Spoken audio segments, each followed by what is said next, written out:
बिस्मिल्लाहिर्रहमानिर्रहीम। अस्सलाम वालेकुम। कैसे हैं आप सब? उम्मीद है आप सब खैरियत से होंगे। मेरा नाम हाफिज मोहम्मद शहबाज है। आज हम 9th class mathematics chapter 3 review exercise 3 question number 1 solve करेंगे, जिसमें कहा गया है 4 options are given against each statement. हर स्टेटमेंट के सामने 4 ऑप्शन दी गई हैं। Encircle the correct option, दुरुस्त ऑप्शन को सर्कल करें। फर्स्ट पार्ट में हमें कहा गया the set builder form of the set. Set की सेट बिल्डर फॉर्म कौन सी है? ये हमें 4 ऑप्शन दी गई हैं, जिनमें से हमने सेट बिल्डर फॉर्म लिखनी है। तो सबसे पहले हम हर ऑप्शन को सॉल्व करेंगे, तभी हमें पता चल सकता है कि ये सेट बिल्डर फॉर्म कौन सी है दिए गए सेट की। अब क्योंकि फर्स्ट ऑप्शन में हमें कहा गया है x such that x is equal to 1/n, n belongs to w। w mean whole numbers का सेट। तो उन्होंने कहा है कि x जो नंबर्स हैं वो इक्वल होंगे 1/n के, और n w में से लिया जाएगा। तो सबसे पहले हम इसे सॉल्व कर लेते हैं। तो हम लिखेंगे x is equal to 1/n, mean को जो डिफाइन किया गया है, और उसके बाद हम w लिख लेंगे। w सेट जो है वो 0 1 2 3 एंड सो ऑन होता है। तो n की जगह पर हम पहला एलिमेंट पुट करते हैं जो कि 0 है। जैसे ही हम n की जगह पर 0 पुट करेंगे तो 1/0 बन जाएगा, जो कि अनडिफाइंड होता है। तो ये एलिमेंट डिफाइन ही नहीं है 1/0 पर, इसलिए पहले सेट करेक्ट ऑप्शन में नहीं आता। अब हम सेकंड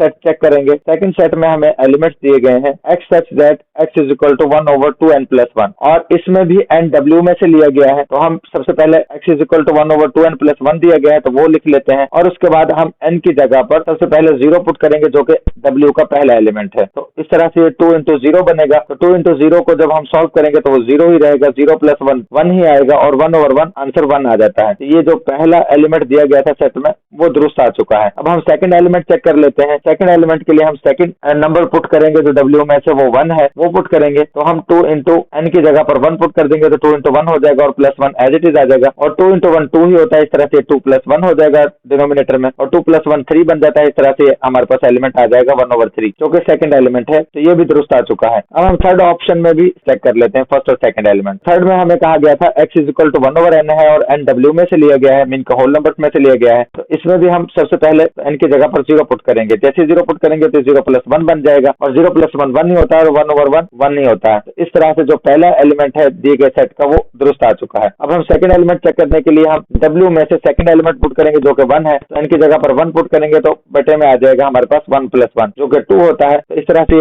सेकंड एलिमेंट 1/2 आ चुका है, और जो दिए गए सेट में सेकंड एलिमेंट है वो 1/3 है। तो ये दुरुस्त एलिमेंट नहीं आया है, इसलिए ये थर्ड ऑप्शन भी दुरुस्त नहीं है। अब हम फोर्थ ऑप्शन चेक कर लेते हैं। फोर्थ ऑप्शन में हमें दिया गया था x is equal to 2n + 1, और n अगेन w में से दिया गया है। तो w में पहला एलिमेंट क्योंकि 0 होता है, तो हम 2n + 1 में सबसे पहले 0 पुट करेंगे, और 2 × 0 0 हो जाएगा, और 0 + 1 1 हो जाएगा। तो ये पहला एलिमेंट तो आ चुका है दिए गए सेट का। सेकंड एलिमेंट के लिए हम w का सेकंड एलिमेंट पुट करेंगे, जो कि 1 होता है। तो हम जब n की जगह पर 1 पुट करते हैं तो 2 × 1 आ जाएगा, और +1 एज इट इज आ जाएगा, और 2 1 2 होता है। तो इस तरह से 2 + 1 बन जाएगा, 2 + 1 3 हो जाता है। तो सेकंड एलिमेंट हमारे पास 3 आया है, जबकि हमारे पास दिए गए सेट में सेकंड एलिमेंट 1/3 है। तो इस तरह से फोर्थ ऑप्शन भी दुरुस्त नहीं है। अब क्योंकि हमने तमाम ऑप्शन चेक कर ली हैं, फर्स्ट ऑप्शन भी दुरुस्त नहीं थी, थर्ड भी दुरुस्त नहीं थी, और फोर्थ भी दुरुस्त नहीं थी, लेकिन सेकंड ऑप्शन के दोनों एलिमेंट दुरुस्त आए थे, इसलिए हम सेकंड ऑप्शन को सर्कल कर देंगे। इसके बाद हम सेकंड पार्ट करते हैं। सेकंड पार्ट में हमें कहा गया है if a is equal to empty set, खाली सेट है, देन p a इज, इनके पावर सेट ऑफ a क्या होगा? तो a अगर खाली सेट है, तो जब हम इसका पावर सेट बनाएंगे तो पावर सेट में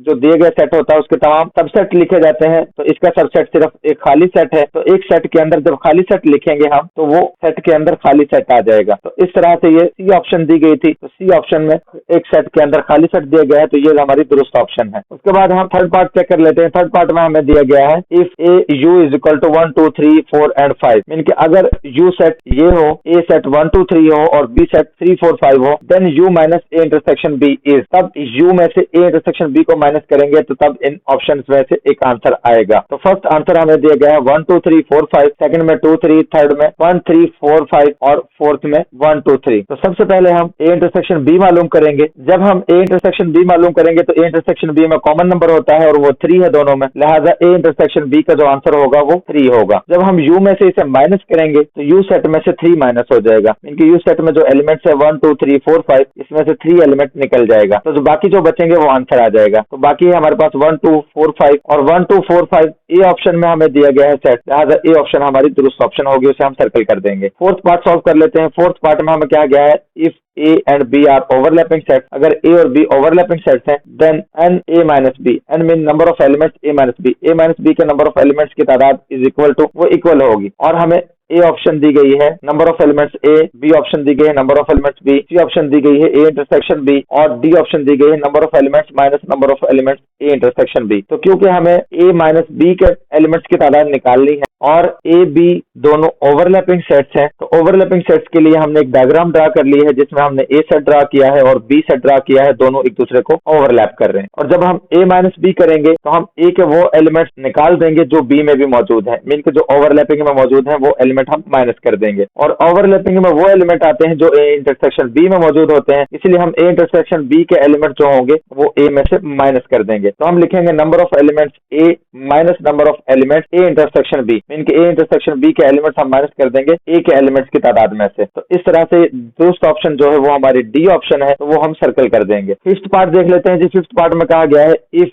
ए सबसेट है बी का, अगर ए बी का सबसेट है and B minus A not is equal to empty set, B minus A जो है वो खाली सेट नहीं होता है, मीन के बी में से अगर ए को भी निकाल दिया जाए तो खाली सेट नहीं बनेगा, कुछ ना कुछ बी सेट में से बच जाएगा। देन सबके लिए कहा है कि number of elements B minus A is equal to के एलिमेंट्स की तादाद बताएं जब बी में से ए को माइनस कर दिया जाएगा वो किसके इक्वल होगी, वो 0 के इक्वल होगी, नंबर ऑफ एलिमेंट्स बी के इक्वल होगी, नंबर ऑफ एलिमेंट्स ए के इक्वल होगी, number of elements B minus number of elements A होगी। अब क्योंकि उन्होंने कहा था ए सबसेट है बी का और बी माइनस ए फाइव के इक्वल नहीं है, एम्प्टी सेट नहीं है, इसका मतलब है बी सेट जो है वो काफी बड़ा होगा और उसके अंदर ए सेट मौजूद होगा क्योंकि ए सबसेट है और फिर कुछ ना कुछ बी का पार्ट बचता भी है, खाली सेट नहीं आता है, इसका मतलब है कि ए और बी बराबर तो नहीं होंगे, बी के अंदर कुछ खाली एरिया बच जाएगा। तो हमने वो डायग्राम बनाते हुए शो कर दिया है कि बी सेट बड़ा है, उसके अंदर ए सेट मौजूद है। तो ये पहली ऑप्शन जो दी गई थी, पहली शर्त जो दी गई थी ए सबसेट है बी का, वो पूरी हो गई है और साथ ही क्योंकि बी का एरिया भी बच गया है तो दूसरी शर्त भी पूरी हो गई कि बी माइनस ए जो है वो खाली सेट नहीं आता, कुछ ना कुछ बी का बच जाता है। उसके बाद क्योंकि उन्होंने कहा है कि number of elements B minus A क्या होंगे, तो